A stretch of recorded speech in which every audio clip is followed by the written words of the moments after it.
अहमदनगर दक्षिण लोकसभा क्षेत्र में भाजपा की पूर्व सांसद सुजय विखे को लोगों की भारी नाराजगी का सामना करना पड़ रहा है।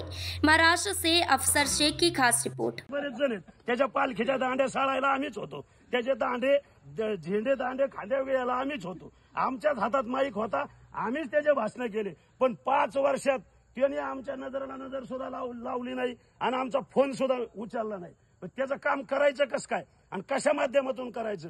आज मागल्या 15-20 दिवसात 132 ला पाणी सुटलं होतं। 132 खाली किती गावं येतात भाऊना? 10-12 गावं आहेत ना।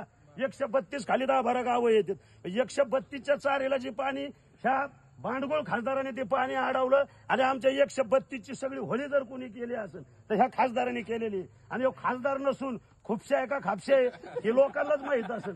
त्याच्यामुळे सांगतो ही जी 10-12 गावं जी होते आमच्या 132 खालचे, 132ची होळी जर कोणी केली असेल तर या भांडगोळ खासदारांनी केलेली। आणि म्हणून मी त्या दिवशी बी म्हणलो ह्याला श्रीगोंद्यात आल्यानंतर आहे ना, ह्याला प्रत्येक मतदारांनी ज्यांनी मतदान केलं ना त्यांनी प्रत्येकाने त्याला खेटराने मारलं पाहिजे आणि निश्चितच तो आपला अधिकार आहे, आपण त्याच्यासाठी काम केलेलं आहे। म्हणून मी सांगतो श्रीगोंदा तालुका असेल, कर्जत असेल, जामखेड असेल, खालचे कोणते टेलचे लोक असतील ना, ह्यांनी ना त्याला निश्चितच खेटराने मारला पाहिजे। आता खेटरांना नाही, आता ती माझ्याकडे बुटाडे नाही तर त्याला चांगली कोल्हापुरी चपलन त्याचं तोंड सडकावलं पाहिजे। सगळ्यांचं लाटण्याचं जर काम त्यांनी काय केलं असेल, मला एक सांगा, आज शेतकऱ्यालाच टीएमसी कळत नाही, शेतकऱ्याला टीएमसी कळत नसेल तर तू खासदार आहे ना, तुला तरी टीएमसी कळायला पाहिजे ना। तू नुसताच म्हणतो 3 टीएमसी तिकडं, 2 टीएमसी इकडं, 5 टीएमसी तिकडं, म्हणजे शेतकरी एवढा बावळत नाही ना। प्रत्येक माणूस आता त्यांनी असं समजून सांगायला पाहिजे, तीन लोक संडासला गेले, 3 तरमळ्यातलं पाणी एकत्र केलं म्हणजे 1 टीएमसी, एवढा शेतकरी बावळत नाही ना। त्याच्यामुळं त्या खासदाराचं आपण इतके दिवस बघितलं, त्याची जागा निश्चितच श्रीगोंद्याची जनता असेल, कर्जतची जनता असेल। म्हणून मी सांगतो निश्चितच सगळ्या या 3 तालुक्यातल्या, आता 3 तालुक्यात आहे तर त्या तालुक्यांना तर त्याचा अनुभवच आहे, त्यांनी किती चोऱ्या माऱ्या केल्या ती। अहो मागल्या 2 महिन्यापूर्वीचं उदाहरण तुम्हाला सांगतो, खासदाराचा कार्यक्रम 6 वाजता होता, गर्दी व्हायची नाही म्हणून त्यांनी फुकट साखर वाटायला आणली। फुकट साखर वाटायला आणली तर त्यांनी सांगितलं कुपनाची झेरॉक्स आणा, तिथं जमा करा, तिथं सही करा, फुटू द्या।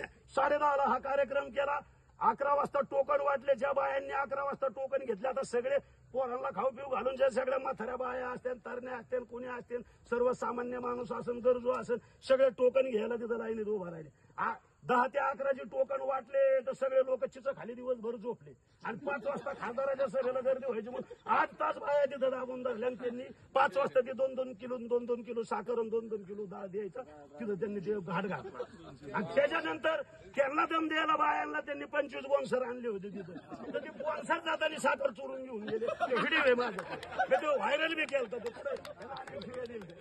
होतं, बोनसर लोकांनी साखर चोरून नेली। त्याच्यामुळे तुझी साखर नको, काय नको, आमच्या कांद्याला जर बाजार दिला असता तर आम्हीच तुला 4-2 पोते साखर दिली असती। त्याच्यामुळे आम्हाला काय तुझी साखर नको आणि दाल नको। त्याच्या पुढे जाऊन सांगतो, मागल्या इलेक्शनच्या आधी 6 महिना आधी दिवाळी आली तर त्यांनी ते हळदीरामचे डबे दिले आम्हाला, हर घरापर्यंत। त्याच्यात सोनपापडी निघली, शेंगदाणे निघले, पोहे निघले, साखर निघली, कारण इलेक्शनच्या आधी 6 महिना आलं। आम्ही बी तिच्या आईला ते असं खाल्लं आणि मोकळे खोकं कपाट ठेवले गोदरेजच्या।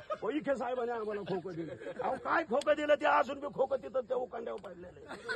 आणि त्याच्यानंतर खासदाराला पोऱ्या झाला तर जवळच्या पोरांना, जवळच्या नातेवाईकांना, जवळच्या कार्यकर्त्यांना पेढे वाटण्याचा कार्यक्रम शहरात केला, तेव्हा ना यांना कोणचा कार्यकर्ता दिसला। ही आता इथून पुढे चालणार नाही, सर्व जनता सुज्ञ झालेली आहे। त्याच्यामुळं आता आपला ते काय म्हणतात ना, जनशक्ती विरुद्ध धनशक्ती, त्याच्यामुळे जनशक्तीचा निश्चितच आता विजय होणार आहे। आणि 100% निलेश लंके बरोबर सर्वसामान्य कार्यकर्ता आहे। नेता येऊ या ना येऊ, नेता कुठं जाऊ, काही करू, पण सर्वसामान्य माणूस हा लंके साहेबांबरोबर आहे।